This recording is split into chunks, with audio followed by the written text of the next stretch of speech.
বন্ধুর লাশ নিয়ে অ্যাম্বুলেন্সে করে তার গ্রামের বাড়ি যাচ্ছে। সময় কাটানোর জন্য ফোনটা বের করলাম, ঠিক সেই মুহূর্তেই মোবাইলে একটা মেসেজ আসে। আমার সামনেই আমার প্রিয় বন্ধুটি কফিনের মধ্যে লাশ হয়ে পড়ে আছে। মেসেজ করেছে আমার সেই মৃত ফ্রেন্ডের গার্লফ্রেন্ড অবন্তী। আমি মেসেজগুলো পড়া শুরু করলাম। ফাহাদ, আমাকে মাফ করে দিও। আমি যেই বাবার চোখের দিকে তাকিয়ে কখনো কথা বলতে পারিনি, সেই বাবা যখন অসহায়ের মতো আমার সামনে দুই হাত জোড়ে কান্না শুরু করতে লাগলো, তখন সেই বাবার ভালোবাসার কাছে আমাদের ভালোবাসা হার মেনে গেল। তাই আজ 11 দিন ধরে আমি অন্য মানুষের স্ত্রী। তোমাকে কথা দিয়েছিলাম জীবনের শেষ সময় পর্যন্ত তোমার সঙ্গে থাকবো।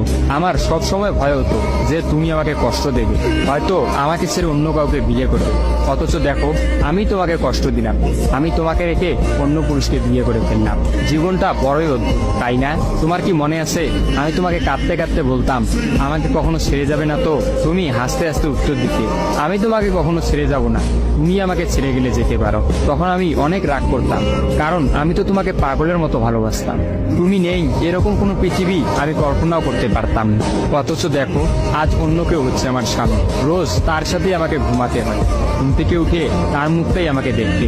মানুষের জীবন এমন কেন যে যাকে চায় যদি তাকে পায়?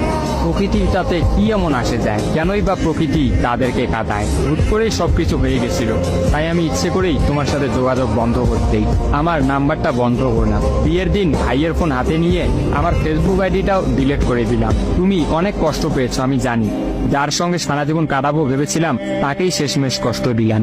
আমার পরিবারের সবাই খুশি, আমার স্বামীটা অনেক ভালো, এখন পর্যন্ত যা ব্যবহার করেছে আমার ভালোই লেগেছে।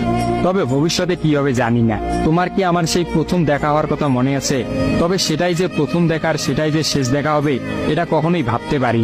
আসলে মানুষের চিন্তার বাইরে যে কত কিছুই ঘটে, তাই না? সেদিন আমি তোমার সাথে 3 ঘন্টা ছিলাম, কিন্তু সেই 3 ঘন্টায় কেউ কাউকে স্পর্শও করিনি।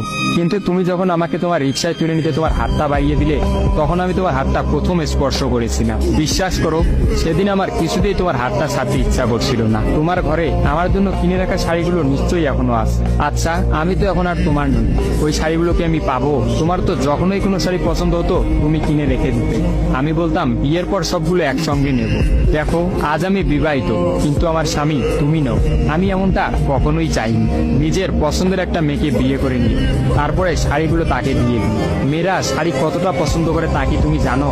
যদি না জেনে থাকো তাহলে বিয়ের পর তোমার বউকে দিয়ে উপলব্ধি করে নিও। তোমার সাথে আমার অনলাইনে পরিচয়, তাই চিন্তা করেছি কোনোদিনও বেঁচে থাকতে আর অনলাইনে যাব না। আমার নাম্বারটাও বন্ধ করে দিয়েছি। আজকের পর থেকে আমাদের আর কোনোদিন কথা হবে না। তোমার কাছে একটা অনুরোধ, যদি চলার পথে আমাদের কোনোদিন দেখা হয়ে যায় তাহলে প্লিজ তুমি অচেনা হয়ে চলে যেও।